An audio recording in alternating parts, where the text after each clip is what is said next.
예레미야 10장 1절부터 25절 말씀 가지고 함께 은혜 나누려고 합니다. 계속해서 이전 말씀과 연결이 됩니다. 이전 말씀에서는 하나님께서 그렇게 완전히 멸망한 그 백성을 오감을 통해서 확인하고 그들을 위한 장례식을 치르라고 했습니다. 하나님께서는 세상의 지혜와 힘과 재산을 자랑하지 말고 여호와의 속성을 알고 이해해서 하나님을 닮아가는 사람을 기뻐하라고 하셨습니다. 기뻐하신다고 하셨습니다. 할례만 자랑하지 말고 세상 것을 자랑하는 사람들은, 할례만 자랑하고 세상 것을 자랑하는 사람들은 완전히 멸망할 사람들이고, 하나님 것만 자랑하는 사람들이 구원받을 사람이라고 했습니다.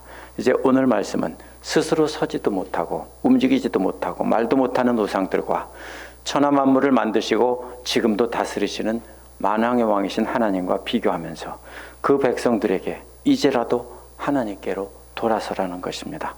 예레미야는 깨닫지 못하는 백성들이 깨달을 수 있도록 징계하시고 깨닫고 돌아오는 자들은 구원해달라고 기도합니다.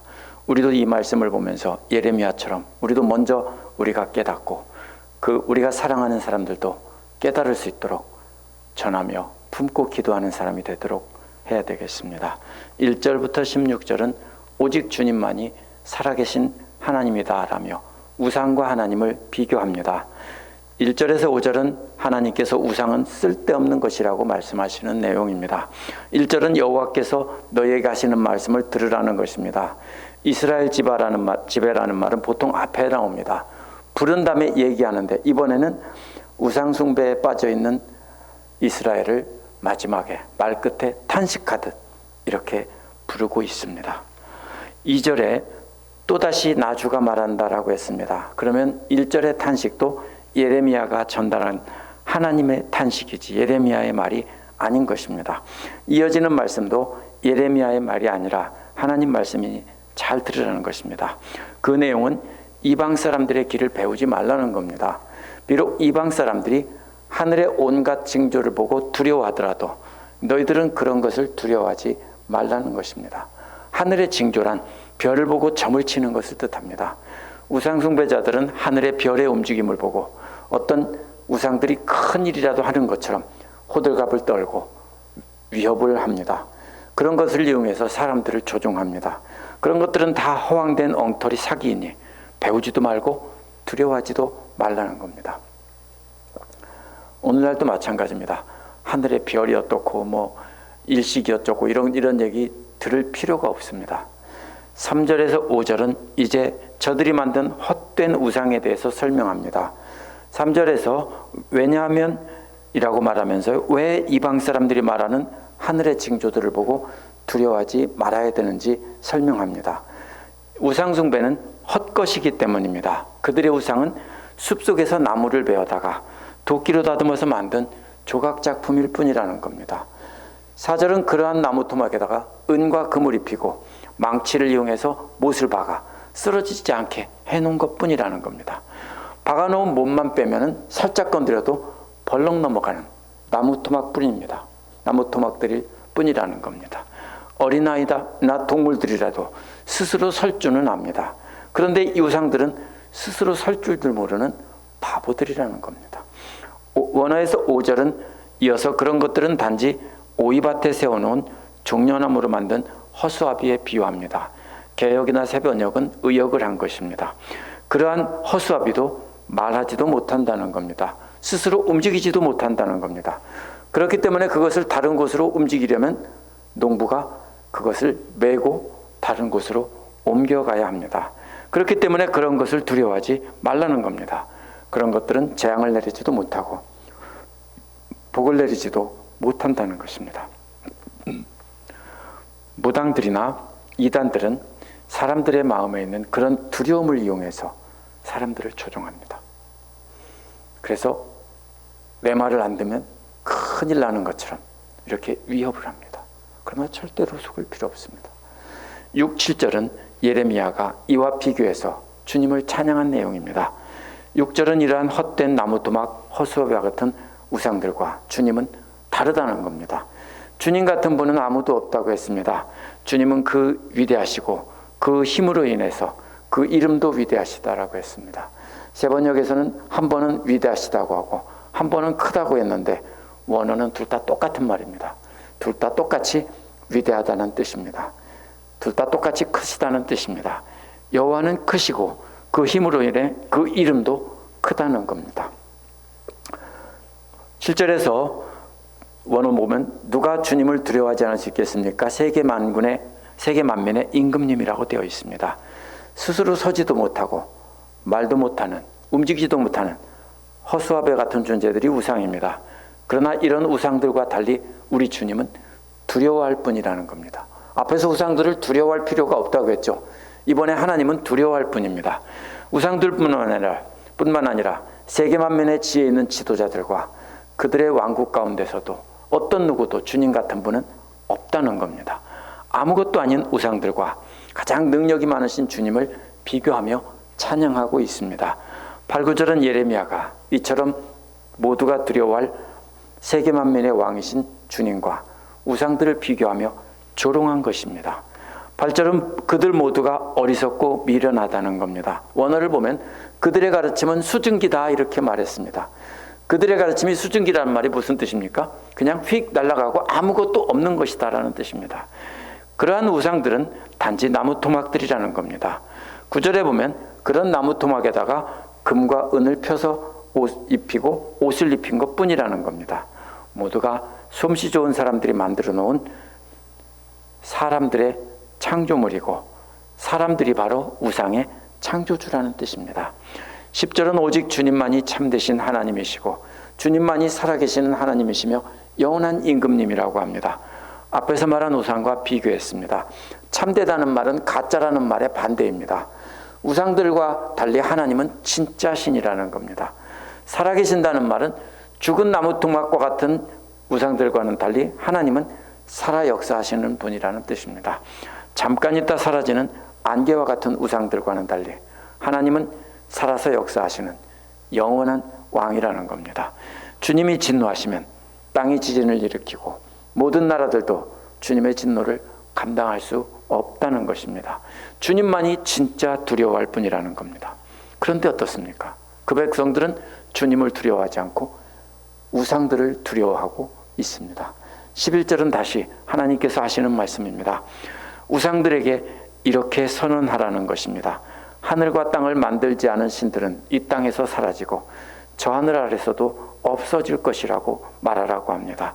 영원하신 하나님과는 달리 사람들이 만든 우상은 땅에서나 하늘에서나 금방 없어진다는 겁니다. 이제 12절에서 16절은 예레미야가 여호와 하나님에 대해서 묘사한 것입니다. 계속해서 우상을 말하고 하나님을 말하고 또 우상을 말하고 하나님을 말합니다. 첫째, 하나님은 힘으로 땅을 만드셨다는 것이고요. 둘째로는 하나님이 그렇게 만든 땅 위에다가 지혜로 세상을 세우셨다고 했습니다. 이 세상이라는 말은요, 하나님께서 세상에 세우신 산과 모든 이 땅에 있는 모든 자연들입니다. 그것을 하나님께서 세우셨다는 겁니다. 그 다음에 셋째로는 명철로 하늘을 펴셨다고 했습니다.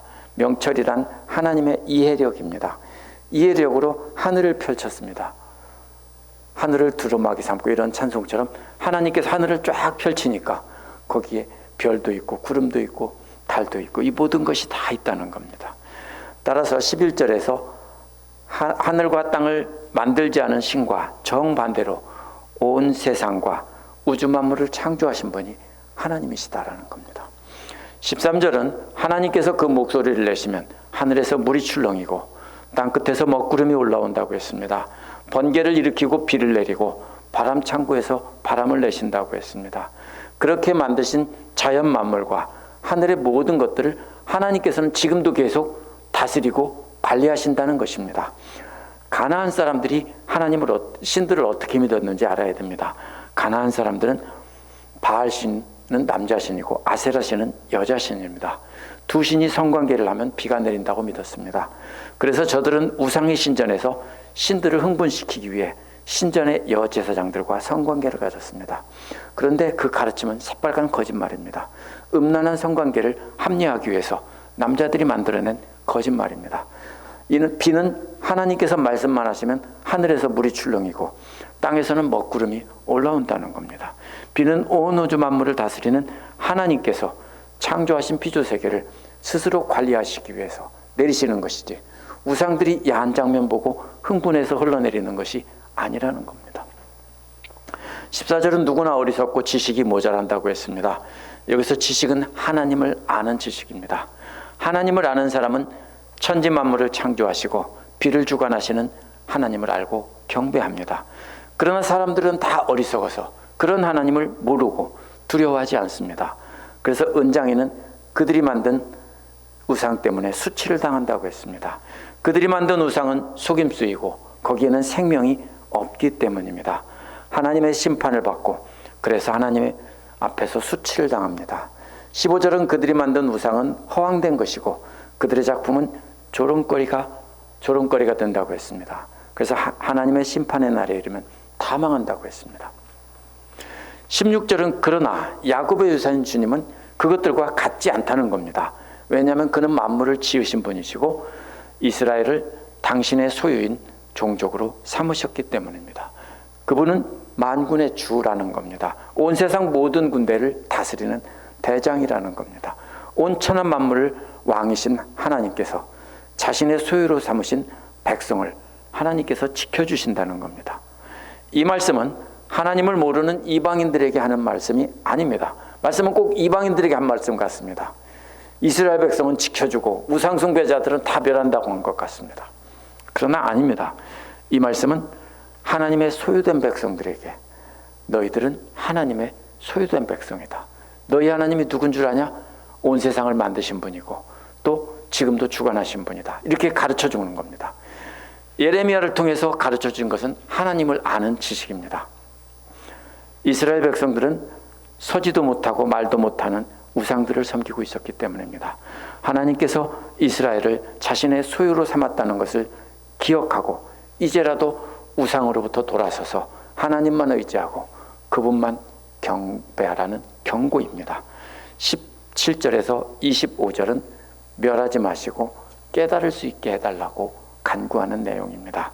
17절은 예루살렘 멸망 직전에 바빌로니아 군대에게 포위된 상태를 말합니다. 이제 살아남은 자들은 곧 포로로 끌려갈 것이니 빨리 여행 가방을 싸라는 겁니다. 아시리아인들이 남긴 부조를 보면 짐을 머리에 이고 가는 그림이 나옵니다. 먼 거리를 이동하는 동안에는 간단한 소지품을 머리에다 묶어서 이고 다녔습니다. 그래서 짐을 싸라는 것은 그렇게 머리다 이고 가라는 것입니다. 18절에서 왜냐하면이란 말로 이어가는데요. 왜 그렇게 짐을 싸야 하는가 하면 역시 주님께서 말씀하신다고 경고하면서 잘 보라는 겁니다. 똑똑히 잘 보라는 겁니다. 이 땅에 사는 백성을 먼 곳에 내던진다고 했는데요. 이것은 다윗이 물맷돌을 내던질 때 쓰던 말입니다. 어떻게 합니까? 빙빙 돌려서 던지면 아주 멀리 나갑니다. 그래서 이 백성들을 아주 멀리 던져버리신다는 겁니다. 그 목적은 멸망시키는 것이 아니라 고통을 느끼게 해서 죄를 깨닫게 하려는 것입니다. 19절에서 21절은 예레미야의 탄식입니다. 19절에서 우리가 이렇게 심하게 다쳤다고 했는데 하나님께서 던져서 다쳤겠죠. 개역개정처럼 내가 심히 다쳤다라는 뜻입니다. 원어는 우리가 아니라 나입니다. 누가 다쳤습니까? 예레미야가 심하게 다쳤습니다. 실제로 예레미야가 심하게 다쳤다기보다는 그 백성이 멸망하고 내던져지는 것을 보고 큰 상처를 받았다, 아프다는 뜻일 겁니다.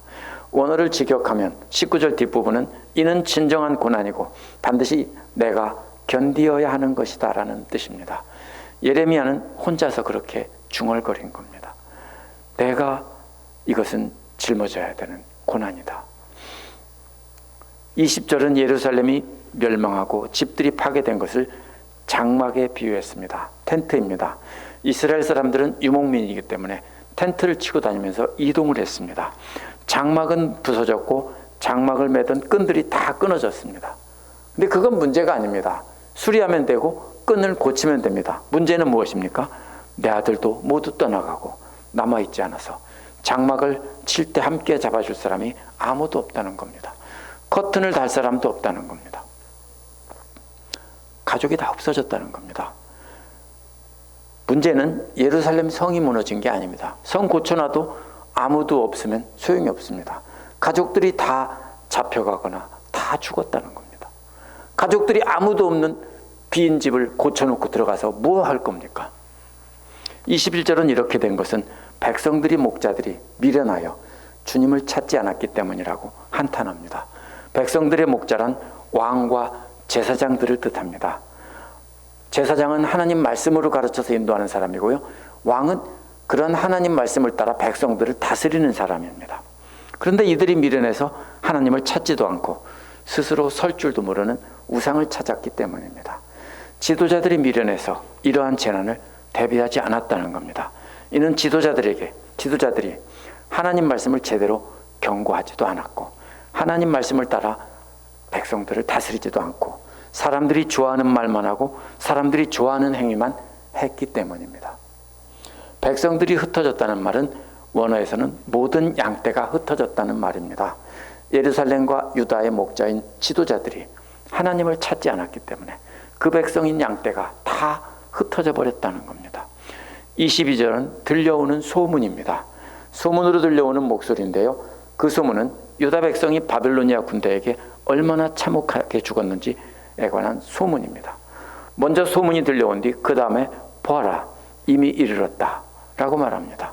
유다의 성읍을 무너뜨려서 여우떼의 소굴로 만들려고 진군하는 소리다. 이제는 적들이 가까이 왔다는 겁니다. 고고학적인 발굴에도 기원전 6세기에 유다의 성읍들이 파괴된 것이 증명이 되었고요. 대부분 복구되지 않았다고 합니다. 다시 사람이 살지 않았다고 합니다. 오랜 세월에 복구되고 사는 것은 일부만 돌아와서 살았을 뿐입니다. 그러니까 바빌론 포로에서 돌아왔을 때도 완전히 복구된 것이 아니고 멸망한 채로 그대로 있었습니다. 카트리나 이후에 이스트 뉴올리언즈가요 오랫동안 그대로 비어있는 집이 참 많았습니다. 지금도 그렇게 비어있는 집이 많을 겁니다.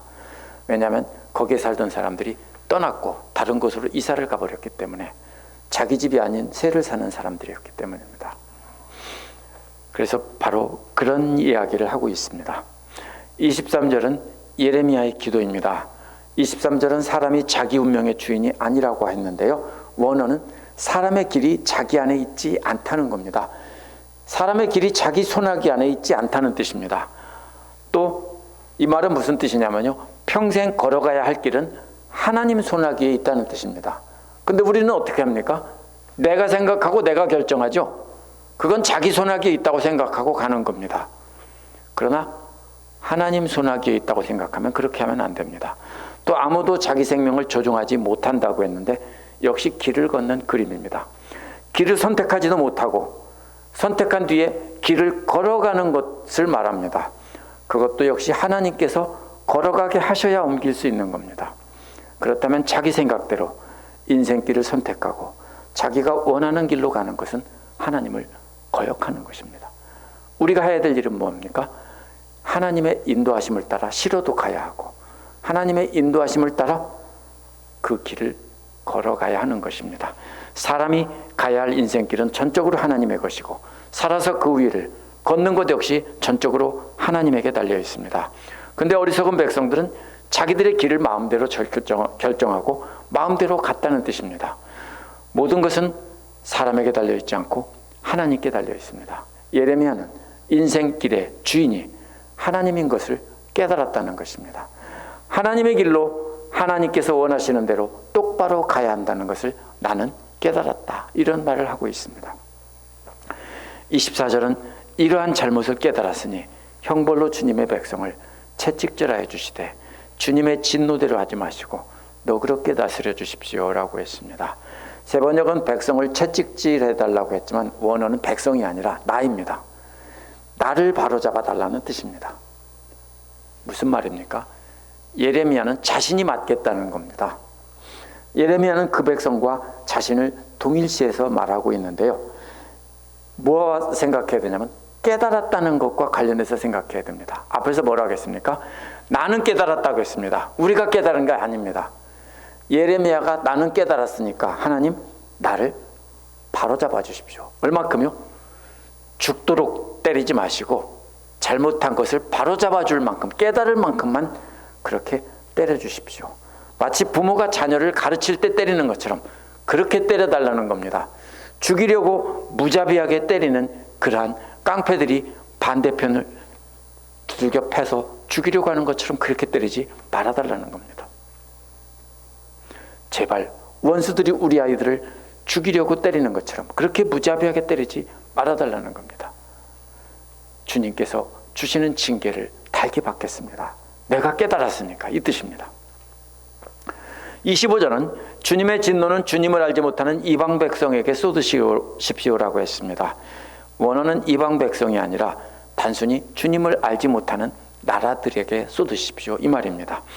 주님의 이름을 부르지 않는 사람에게 쏟으십시오 그랬습니다. 물론 주님의 이름을 알지도 못하고 부르지도 않는 자들은 본래 이방 사람들입니다. 왜냐하면 그들이 야곱의 자손을 삼켜버렸다고 했기 때문입니다. 그들이 거처까지도 황무지로 만들었다고 했기 때문입니다.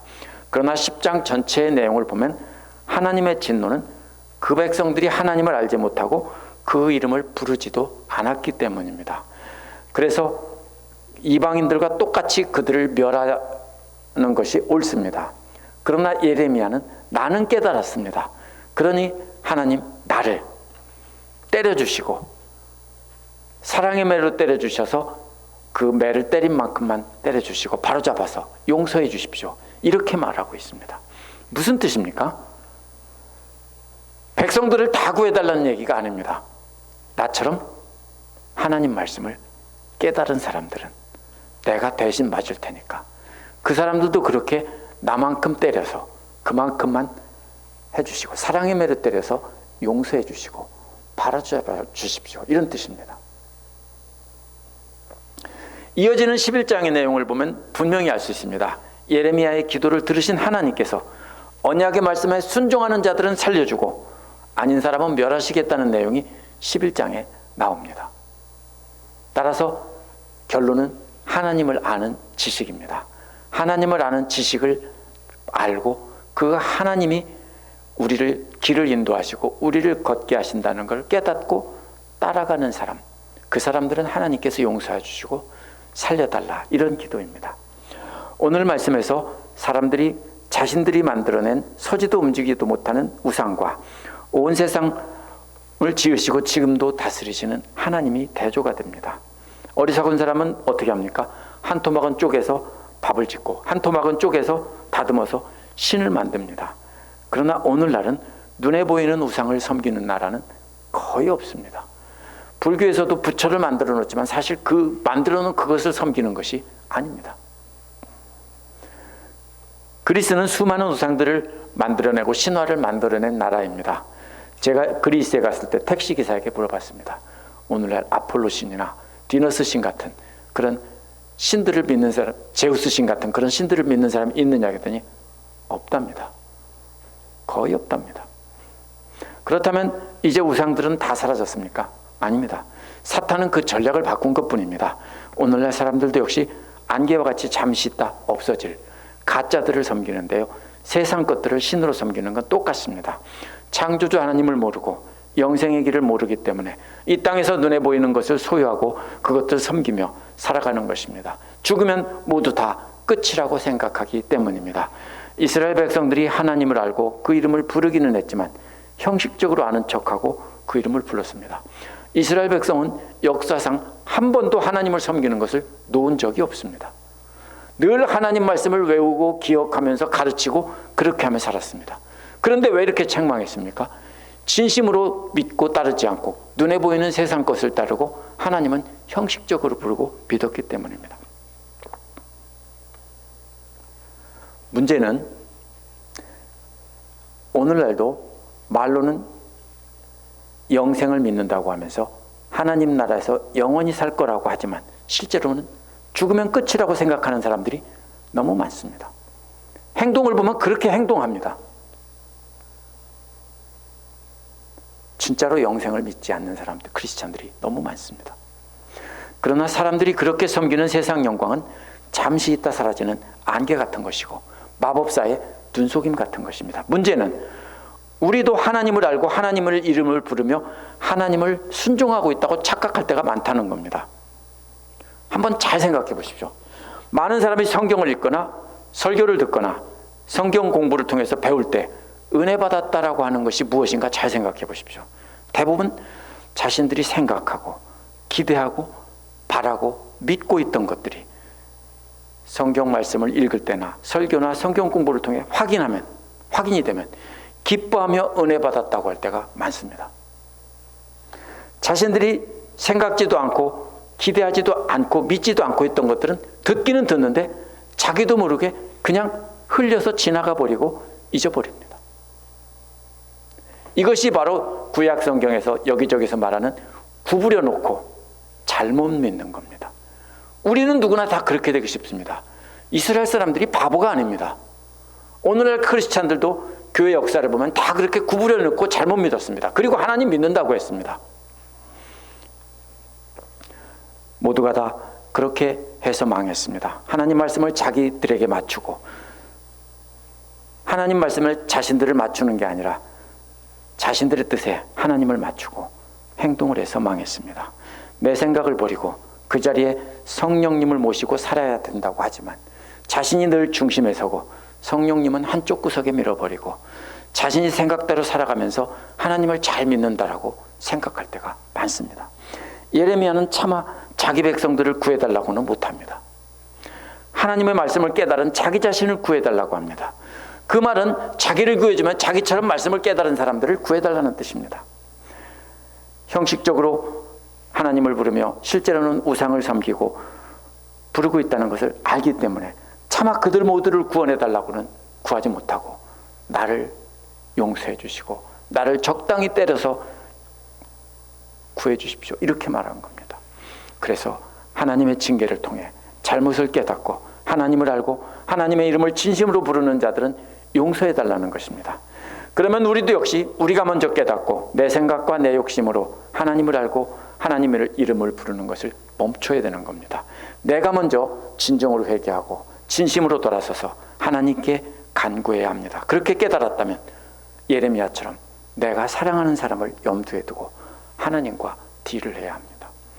그러면서 우리도 내가 사랑하는 사람들에게 깨달은 말씀의 참뜻을 알려주고 그들도 그 말씀에 순종해서 진심으로 하나님을 알고 진짜로 하나님의 뜻에 순종하도록 권면해야 합니다. 그래서 나와 함께 내가 사랑하는 사람들이 하나님께 사랑의 매를 맞으면서 하나님께 나아갈 수 있도록, 그래서 진정한 하나님의 백성이 되어서 영원한 하나님 나라에 들어가게 해달라고 기도해야 합니다. 함께 기도하겠습니다.